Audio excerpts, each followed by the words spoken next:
Assalamualaikum warahmatullahi wabarakatuh.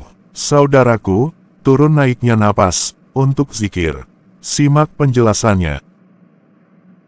Jika asma Allah diucapkan sekali saja dengan lisan, itu disebut zikir atau mengingat lisan. Namun jika nama Allah diingat dengan hati, maka itu akan sebanding dengan 35 juta ucapan-ucapan zikir lisan. Itulah zikir hati atau zikir sir. Ada 35 juta pembuluh darah dalam tubuh, dan semua terhubung ke jantung. Jika nama Allah diucapkan, bahkan sekali saja dengan hati, maka semua yang mengalir mengucapkan juga. Rasulullah Shallallahu Alaihi Wasallam bersabda, "Wahai Abu Dzar, berzikirlah kepada Allah dengan zikir hamilan." Abu Dzar bertanya, "Apa itu hamilan?" Sabda Rasul, "Khafi, dalam hati." Tahap pertama zikir adalah zikir lisan, kemudian zikir kalbu, yang cenderung diupayakan dan dipaksakan. Selanjutnya zikir kalbu, yang berlangsung secara lugas, tanpa perlu dipaksakan, serta yang terakhir adalah, ketika Allah sudah berkuasa, di dalam kalbu, disertai sirnanya zikir itu sendiri. Inilah rahasia dari sabda Nabi Shallallahu Alaihi Wasallam, siapa ingin bersenang-senang di taman surga, perbanyaklah mengingat Allah.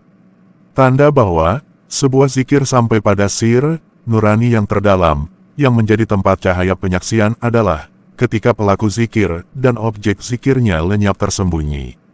Zikir sir terwujud ketika seseorang telah terliputi dan tenggelam di dalamnya. Tandanya, apabila engkau meninggalkan zikir tersebut, ia takkan meninggalkanmu. Zikir tersebut terbang masuk ke dalam dirimu untuk menyadarkanmu dari kondisi tidak sadar kepada kondisi hudur, hadirnya kalbu. Salah satu tandanya, zikir itu akan menarik kepalamu dan seluruh organ tubuhmu, sehingga seolah-olah tertarik oleh rantai. Indikasinya, zikir tersebut tak pernah padam, dan cahayanya tak pernah redup, namun engkau menyaksikan cahayanya selalu naik turun, sementara api yang ada di sekitarmu senantiasa bersih menyala.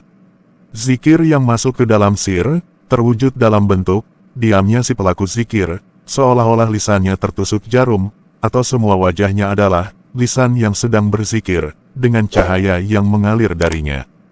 Ketahuilah, setiap zikir yang disadari oleh kalbumu, didengar oleh para malaikat penjaga, sebab perasaan mereka, beserta perasaanmu, di dalamnya ada sir, sampai saat zikirmu, sudah gaib dari perasaanmu, karena engkau sudah sirna bersama Tuhan, zikirmu juga gaib dari perasaan mereka.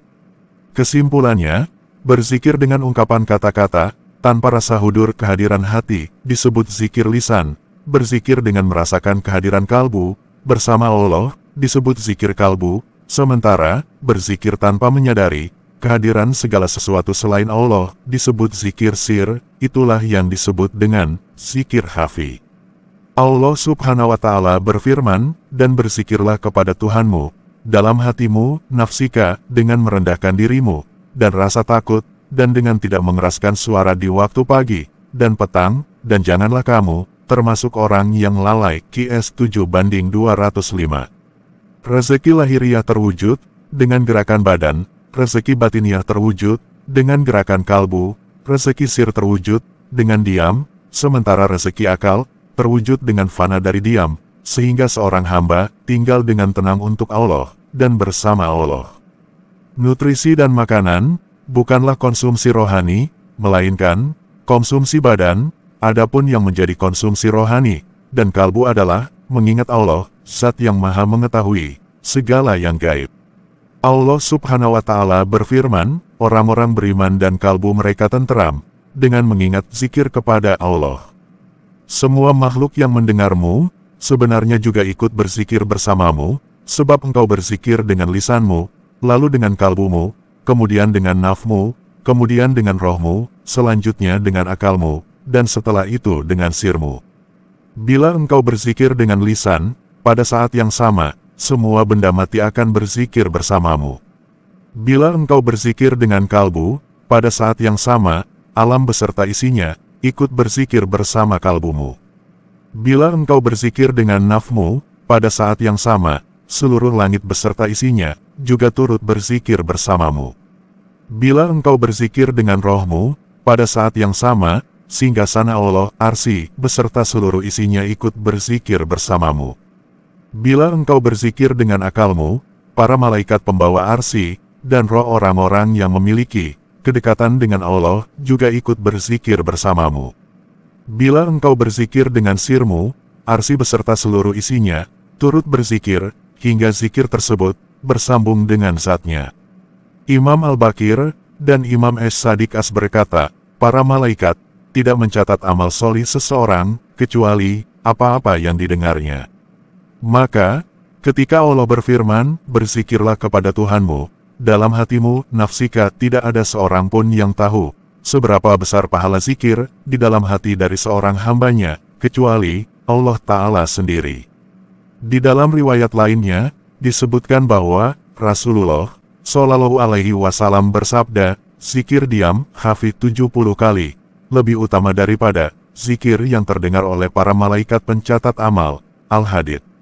Bila sang hamba mampu melanggengkan zikir khafi, serta meyakini bahwa semua alam lahir dan alam batin merupakan pengejuwantahan dari nama-namanya, maka ia akan merasakan kehadirannya di semua tempat dan merasakan pengawasannya dan jutaan nikmat-nikmatnya. Perasaan akan kehadirannya ini akan mencegah sang hamba dari berbuat dosa dan maksiat. Demikianlah tadi penjelasan tentang zikir, semoga bisa dipahami.